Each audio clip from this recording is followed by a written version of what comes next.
안녕하세요, 한창훈 변호사입니다. 오늘은 변론주의에 대해서 말씀드립니다.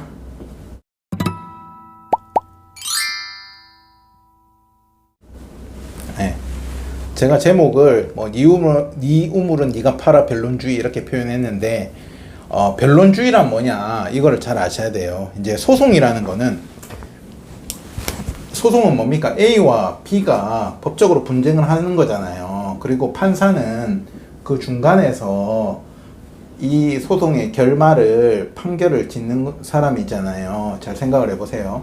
근데 판사가 A한테 편들어 준다거나 내지는 편이 드는 게 아니고 A가 뭐 물어보면 알려준다거나 B가 뭐 물어보면 알려준다거나 B가 뭘 잘못하고 있으면 이렇게 해라 알려준다거나 할 사람이면 되겠어요? 안 되겠어요? 안 돼요.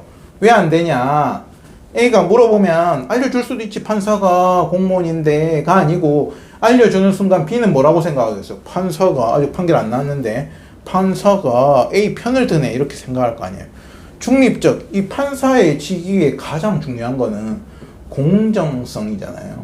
공정성을 담보하는 거는 형사사건을 제외하고요. 형사사건은 판사가 변론주의, 형사사건엔 변론주의라는 게 없어요. 그러니까 판사가 실체적 사실관계에 따라서 이 사람이 살인자냐 아니냐 뭐 이런 걸 판단해야 되는 거지, 뭐 피고인이 변론을 잘했다고 검사가 변론을 잘했다고 누구 편을 들어줘서 판결하는 게 아니잖아요. 하지만은 민사와 가사사건은 변론주의가 적용이 되는 거예요. 그러니까 판사는 중간에 중립적인 입장에서 공정성을 유지하면서 사건을 판단하고 바라봐라는 거지 직접적으로 개입을 하지 말라는 거예요. 개입을 하지 말아라. 그러면 한 사람은 A는 돈이 없어가지고 변호사가 없어요. B는 돈이 많아가지고 변호사를 썼어요. 그러면 B가 유리할 거 아니에요. 유리하다 이 말이에요. 유리하다. 왜? 변론주의니까. 변론주의는 네 우물은 네가 팔아 이 말이거든요. 그래서 서로 결과 변론 내용을 보고 더 판사 눈에 판사가 이 말이 맞다 이렇게 느껴지는 쪽으로 판결하겠다는 거예요.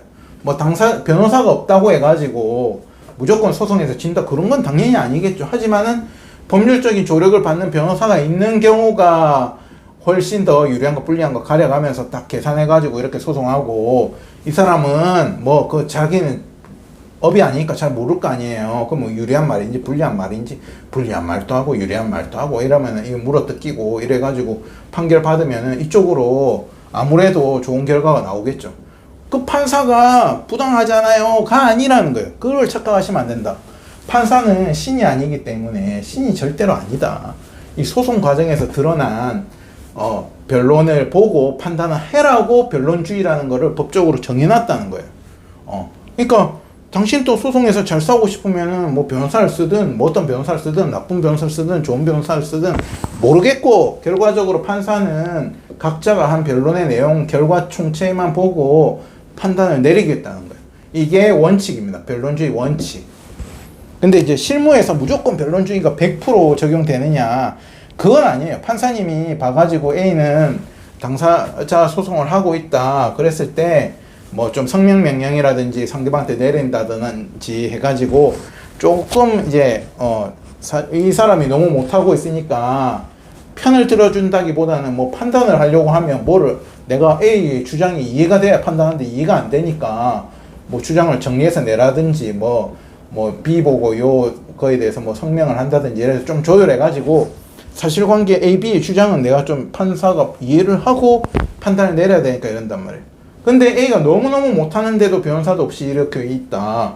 도대체 판사가 A가 주장하는 바가 뭔 말인지도 모르겠다라고 하면 제발 좀 가서 법률 상담, 뭐 법무사의 도움을 받든 변호사의 도움을 받든 좀 법률 상담 좀 받아보고 오세요. 이렇게 말을 해주는 이유가 거기에 있다는 거예요. 안타까우니까 도와주고 싶지만 법적으로 판사가 못 도와주게 돼 있다. 변론주의는 A와 B가 치고받고 경기를 하는 거기 때문에 경기를 잘하는 쪽에서 결과치를 보고 판단을 할 거 아니에요. 그죠? 예. 그렇다는 게 변론주의라는 거예요. 그 변론주의를 잘 알아야 되는 이유는 뭐냐면, 내가 뭐 민사소송이든 이렇게 가사소송을 하는 경우에는 이 원칙을 잘 모르면 판사님이 다 똑똑한 사람이고 공정한 사람이고 왠지 날 도와줄 것 같고 이래서 변호사도 선임 안 하고 그냥 판사님, 마치 판사님이 신인 것처럼, 신이 아닌데 신인 것처럼 내 편에서 내가 정말로 억울하니까 잘 판단해 주세요 하는 경우가 생긴다는 거예요. 그리고 저는 소송을 뭐 매일 밥 먹듯이 하시는 분은 모르겠어. 그럼 그 정도면 자기가 공부해갖고 할 거 아니에요. 근데 내가 송사가 걸렸다면 민사든 가사든 형사든 최소한 그래도 변호사는 선임을 하시고 하시는 게 안 좋겠나. 저는 적극적으로 변호사를 선임해가지고 하시는 게 옳다라고 말씀드린 이유가 변론주의에 있는 거예요. 예. 누가 잘 싸우느냐에 따라서 결과치가 많이 달라지고, 나는 뭐 실체적 사실관계를 그대로 진술했는데 이쪽에서는 딱 자기 계산해가지고 영리하게 소송을 해버리면 억울해지는 건 누구예요? 이 사람이 A가 억울해지는 거예요. 소송이라는 거는 무조건 실체적 사실관계대로 끝난다라고 장담이 안 되는 겁니다. 제가 설명 매번 드리듯이 실체적 사실관계는 세모인데 한쪽에서는 동그라미라 주장하고 한쪽에서는 네모라 주장해서 판사 눈에는 아이 그래 세모로 판단한다 이렇게 해서 이 세모로 판단되는 경우가 많단 말이에요. 근데 여기선 동그라미라 주장하는데 여기서는 이렇게 네모라 주장해야 되는데 이 사람이 변론을 제대로 못하고 이 주장을 안 했어. 그러면은 결과가 동그라미로 나올 수도 있는 거예요. 균형점이 안 맞는 거죠. 이쪽에는 변호사가 있는데 이쪽에는 변호사가 없다든지, 이쪽에는 좋은 변호사가 있는데 이건 변호사가 별로 좋지가 않았다든지 이러면은 동그라미로 나올 수가 있는 거예요. 판결이 충분히. 그리고 이게 판사가 잘못한 거다라고 보기가 어려워요. 그죠? 왜냐하면 변론주의가 취해지고 있기 때문에. 그래서 우리가 게임의 룰을 잘 알아야 되고 내가 현명하게 대응을 하셔야 된다. 그리고 제가 유튜브를 찍지만 조금 우려하는 건 뭐냐면 당사자 소송하시는 분들도 제 영상을 많이 보시겠죠. 근데 저는 기본적으로 변호사를 선임하시는 거를 꼭 저를 선임해라는 뜻이 아닙니다.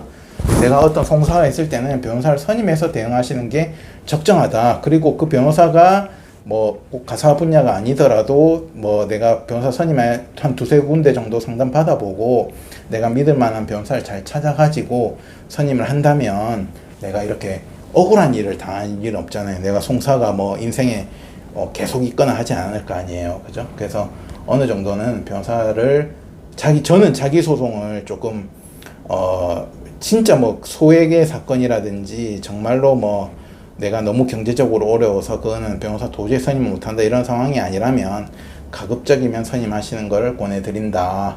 그리고 실제로 제가 소송하다 보면 깜짝 놀라는 경우가 있어요. 재산분할도 심지어 작은 금액도 아니고 큰 금액이어서 당연히 변호사가 있어야 될 사건인데 변호사 없이 들어오신 분들도 가끔 있거든요.